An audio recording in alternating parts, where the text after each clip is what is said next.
or comfort. And now they want to take those jobs away. They want to cut Medicaid, cut the programs that keep our communities alive, and throw us to the wolves. What do you say to that?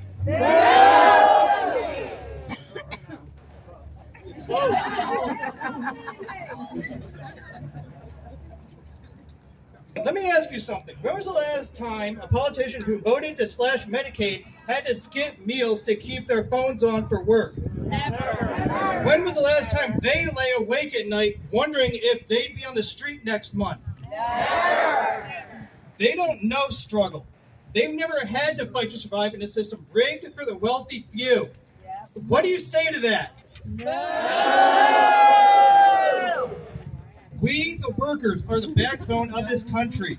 Our hands hold up the sick, the elderly, and the vulnerable. And now we have to raise those same hands and say loud and clear, Hands off Medicaid!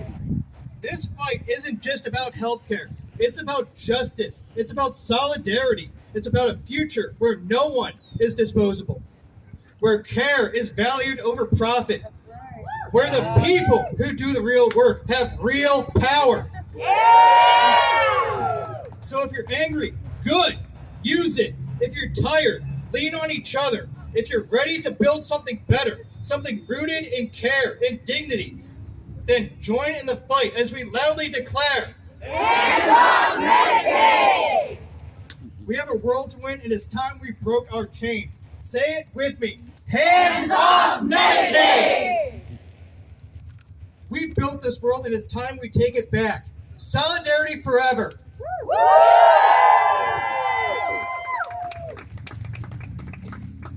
Okay, as we think about the impacts of these Medicaid cuts, we know that if they cut Medicaid, people will lose their health care. People who get in-home care or needs assistance, may not get their long-term care. But it also means it will impact the entire budget, because as the state tries to save health care for people, which is really critical, they're going to have to look to other places in the budget to make cuts. And at the same time as they're talking about cutting Medicaid, they're talking about cutting critical programs, like food programs, like SNAP. All of these things are interconnected, right? They impact our lives, they impact people's ability to stay in their homes, they impact how kids can succeed in schools, they impact the whole thing.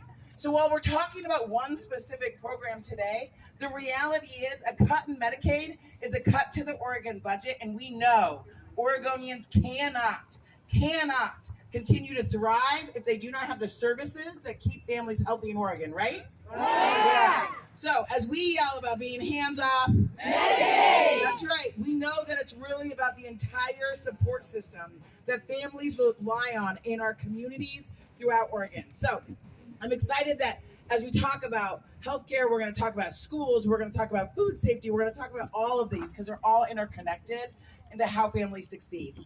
I'm excited to introduce Olivia Quiros from the Oregon Latino Health Coalition. Hello, hola, ¿cómo están todos? How's everyone? My name is Olivia Quiros. I'm a first-generation immigrant born in Mexico, but I call Oregon my home. I am the executive director of the Oregon Latino Health Coalition, and since 2004, we've been fighting every single day for the health, dignity, and future of our communities. Alongside SEIU, in 2021, we passed Healthier Oregon program that expanded the Oregon Health Plan to our undocumented immigrant community. We are here today because we know what's at stake. We know that Medicaid and the Healthy Oregon program is not just a policy, it is a promise that in Oregon, healthcare is a human right. Not a privilege for the wealthy, not a bargaining chip for politicians, not something you earn